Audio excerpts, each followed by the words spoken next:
Hello दोस्तों, नमस्कार। Shweta blog में आप सभी का स्वागत है।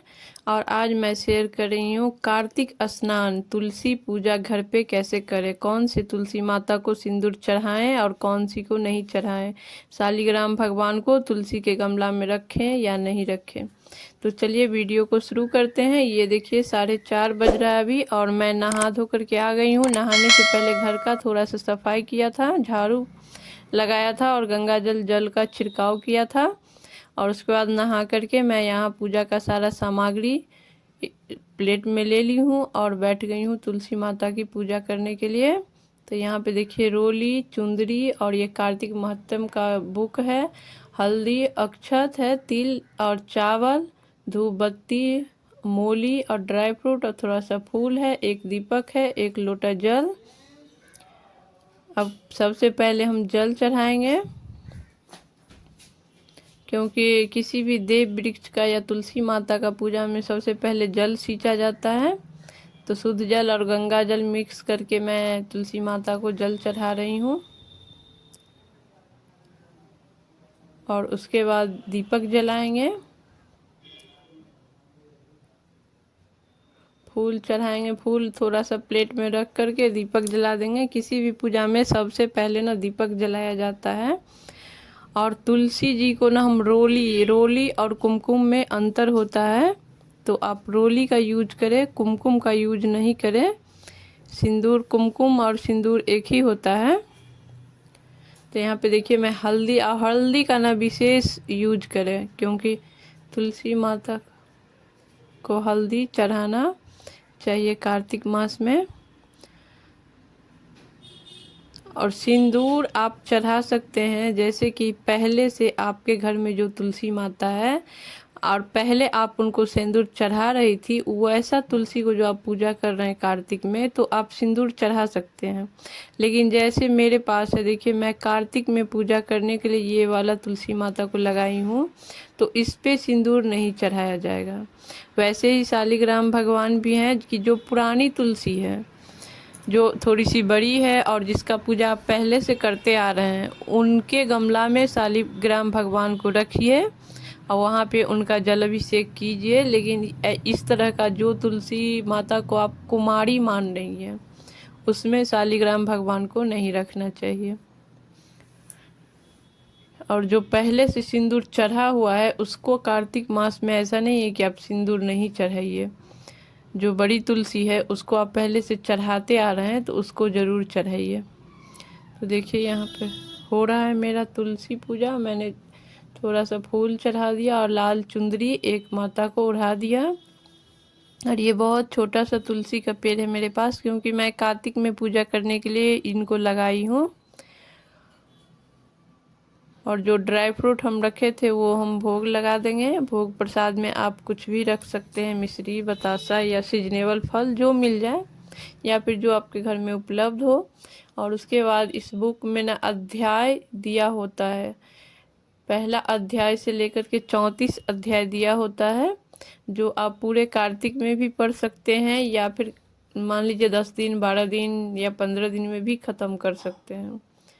और इनको पढ़ना ना बहुत ही पुण्यदायी फल प्राप्त होती है, इनको पढ़ना चाहिए।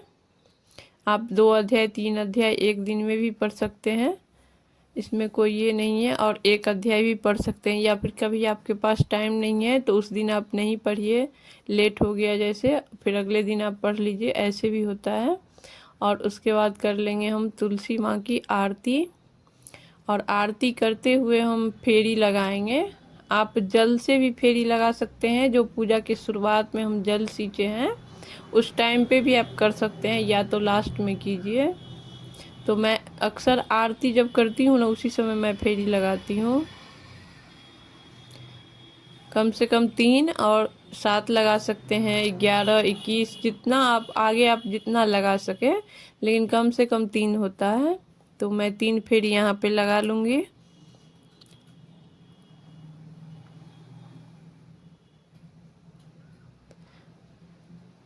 ये 4 बजे भोर में, 4 बजे से लेकर के आपको 5 बजे के बीच में कर लेना है, ज़्यादा लेट नहीं करना है। और देखिए हो गई यहाँ पे आरती मेरी। अब आरती करने के बाद हम सुबह में ही दीपदान करते हैं। ब्रह्म मुहूर्त में दीपदान करने का विशेष महत्व होता है और कार्तिक माह में जल में दीपदान करने का विशेष महत्व होता है। तो अगर नदी तालाब में आप नहा रहे हैं तब तो बड़ी आसानी से आप वहाँ कर लीजिएगा, लेकिन जब घर में नहाते हैं तो जल में दीपदान कैसे करें।